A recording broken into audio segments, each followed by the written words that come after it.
Hey, what's going on? So I know in a few videos I've mentioned a spare tire carrier on the truck and how I really didn't want to have one mounted on the bumper like I have in the past with the Bronco 2, and that I was going to do one inside the truck. Well, I never really talked about it or showed anything about it. So I did end up making a mount inside the truck. 40-inch tire fits in there. When I first was testing the fit of the 40-inch tire, I had a lot more room, but I guess I wasn't taking into account that the tire would be up off the ground.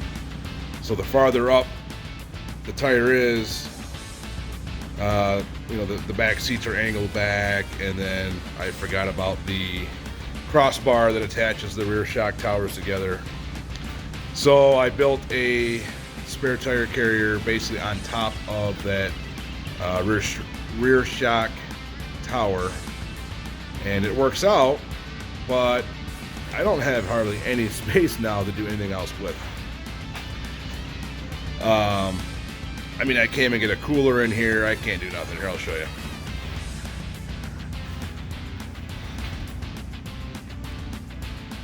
Alright, so that's a 40-inch tire in the back of the Explorer. I got a 3-way Y ratchet strap that holds it in place. It does not move. It's very secure. Then I have like a T-style mount that I made. Majority of it is sitting on the shock tower bar, and then I got a T coming off and then down to the floor. So it's very stable, fits, doesn't move.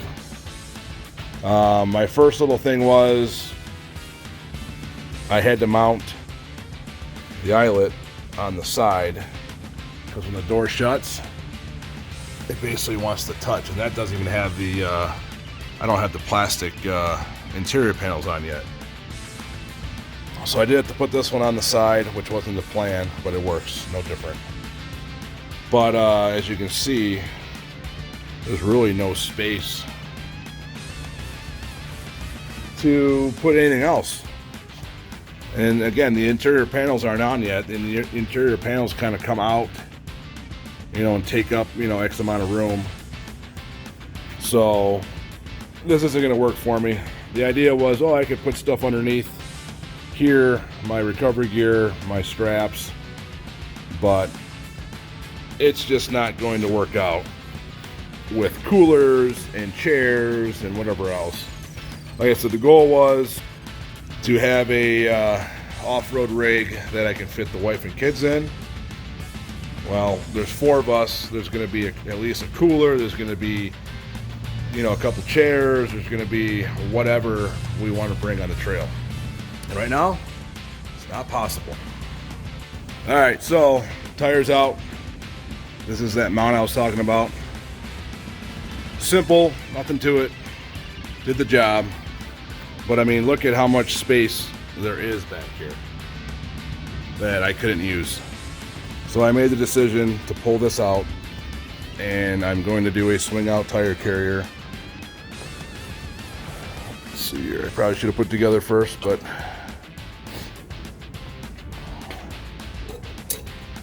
it's a double shear. They're normally made to basically mount on the flat side of a bumper. I'm going to mount mine on top. Obviously, I don't want to give up any ground clearance or departure angle. So this is from 4x Innovations, I believe. And I found them through another YouTube guy that did a tire carrier on one of his, it was a Toyota or something. I'll try to find that guy's channel video and reference to it, but so that's the deal. It's a double shear. It's a 2 3/8 spindle, basically. Ball bearings sealed. It's got a stopper that you weld on for basically straight out 90 degrees for one hole, and then the second hole goes out to 120 degrees. Basic structure is going to be 2x3-inch square tubing, 1/8 wall. It's going to obviously have along the bottom here, and I'm going to have a basic latch style system and then there's going to be a vertical, and then 2 triangles, and then I will make the wheel adapter out of 1/4 inch plate. So that is the plan and the stuff I got going.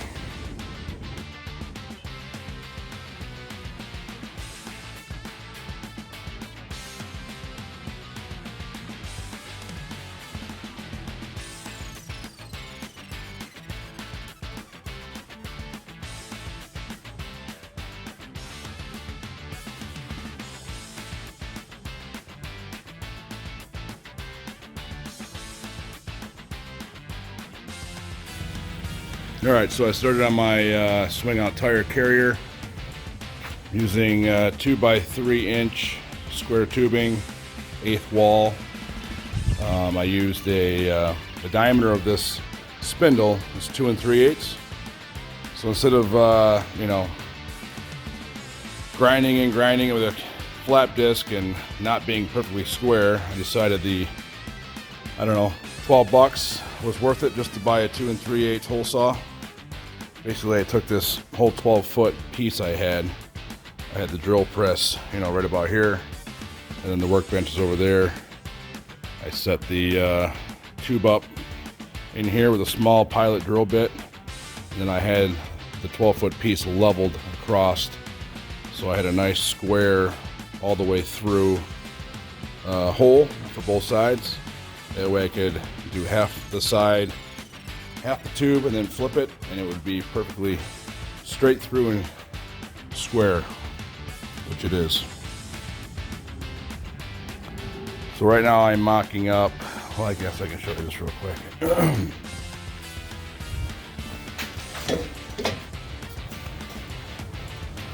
I mean, you can see how nice of a seam that is. Well worth it. I just had these boards laying around, but they're a little bit too thick. I want to go down probably a 1/4 inch, get this as center as I can. I think I mentioned it in another part of the video. This bracket is from 4x Innovations.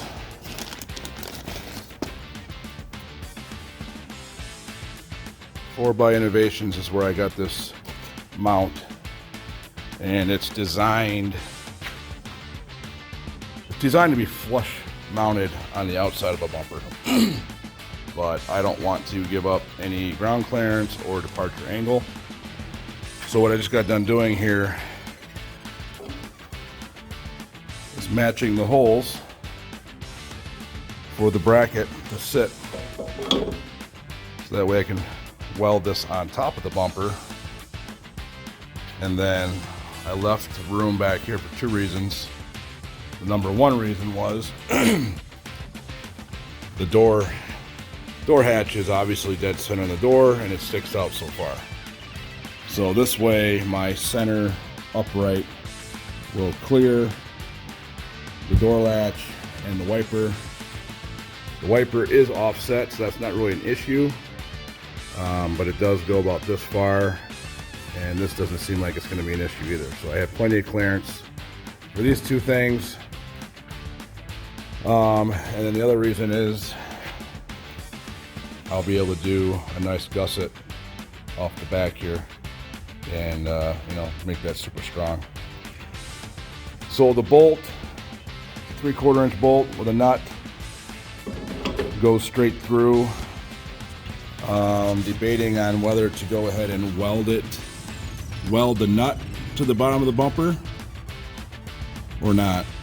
I'm not there yet, but I'll see what I figure out. So that's the beginning of what's going on here with the swing out tire carrier.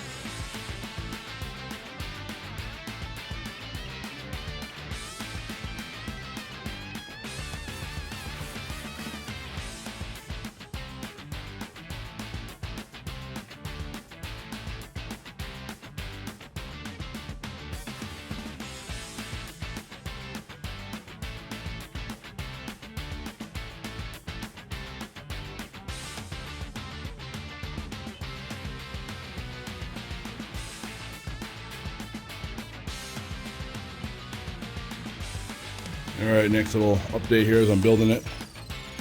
So obviously I got the main hinge. It is pretty much welded on 2 sides and the bottom, so I still gotta finish up the back here. I've learned some lessons over the past, hack as you go, because I've had some mishaps if you watch some of my earlier videos on the front shock hoops. So anyway, the main bar is all welded on. I got the latch side welded on 2 sides. Got a 1/2 inch pin from Tractor Supply that goes all the way through. I capped, nothing's tight, so it's gonna look like it's wobbly, but capped the end. Before I capped it, I drilled everything straight through on the drill press to make sure everything was lined up. So I did a small pilot hole through everything here first. Then I took everything over to the drill press, drilled through. Ended up drilling a 3/4 inch hole all the way through, and then I had a piece of 3/4 inch outer diameter with 1/2 inch inner diameter tube that I sleeved this with. Basically, if I just had straight through holes, it would leave, water would be able to get inside the tube and rust it out. This way the tube is 100% sealed. There's no gaps for any water to get inside the tube. And that's the plan with all the tubes I'm doing here. So, just started mocking up the vertical bar. That is welded on. So it's gonna look like it's off center because it kind of is. So obviously the trailer hitch is center with the keyhole and the latch. Well, the reason why I had to offset the vertical bar is because the window wiper sticks out so far. It would have contacted, you know, this bar. And this is already out, basically as far as I can go.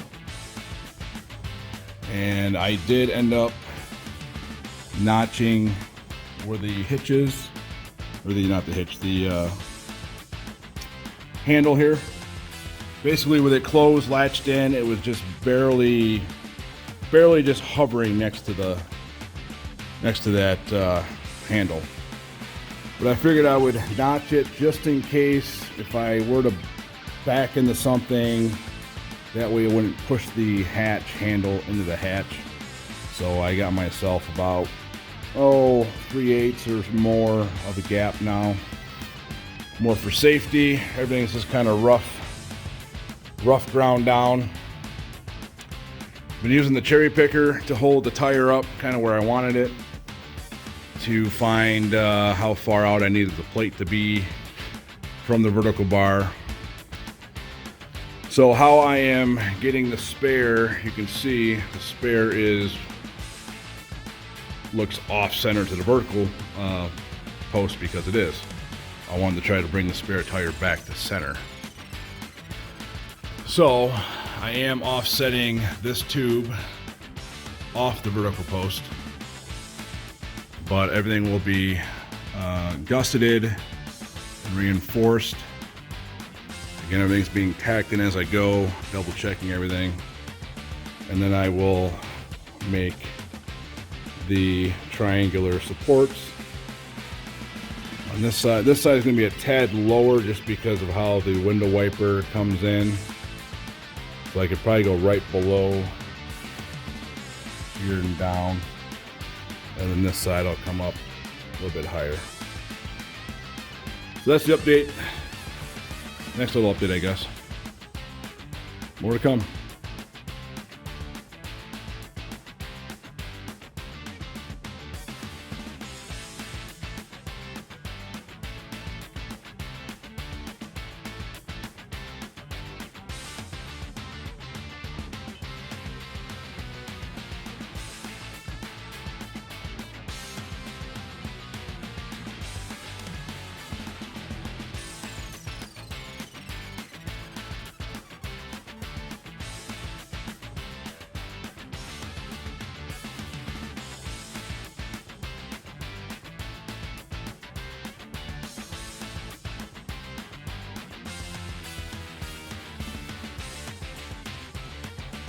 All right, got the rear camera just kind of mocked up, not tight at all. Just see what's going on here.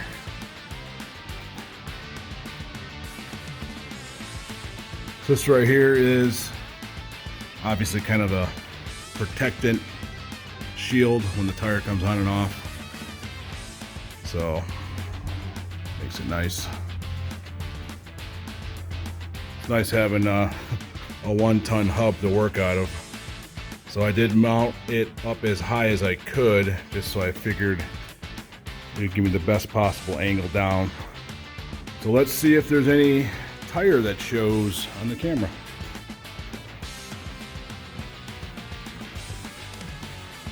No tire. Perfect.